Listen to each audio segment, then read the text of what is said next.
今年嘅國慶黃金週啊，珠海樓市我認為只能用一半火熱、一半冷清嚟形容，因為喺呢個黃金週嘅假期，同樣係有唔少嘅樓盤賣出20-30套，甚至幾十套嘅成交，但係咧都同樣有唔少嘅樓盤係一套都冇成交。賣得最好嘅，你知唔知係邊啲樓盤啊？據珠海貝殼統計嘅數據出嚟啦，其中成交排名第一、第三、第四呢三個樓盤咧，我認為係比較值得推薦嘅。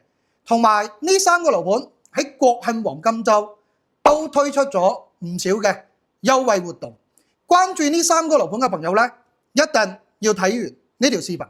首先，成交第一名就係十字門嘅華發琴澳新城啦。關注珠海樓市嘅朋友都知，琴澳新城幾乎每個月都係珠海嘅銷冠樓盤。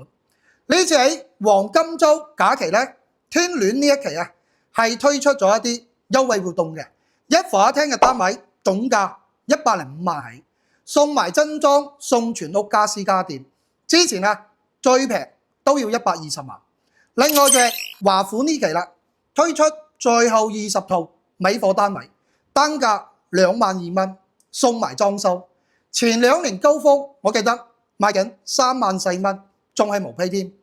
仲有就係粵璽啦，同樣都係剩低20-30套嘅尾貨，發展商都係24000到27000劈價賣。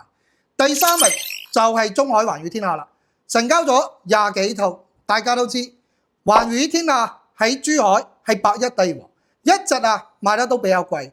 呢次咧，中海嘅 D 區同埋 B 區，中海咧係清境貨，價錢咧都係比之前平咗唔少嘅，幾乎都係3萬蚊左右，有啲平嘅甚至乎27000都可以買到啦。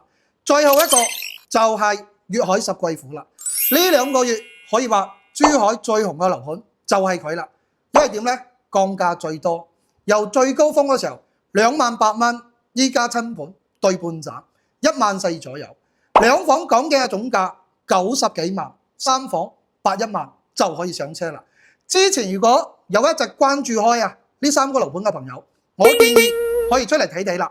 仲想了解珠海邊啲樓盤當下優惠力度大嘅，可以打喺評論區度，我嚟話你知。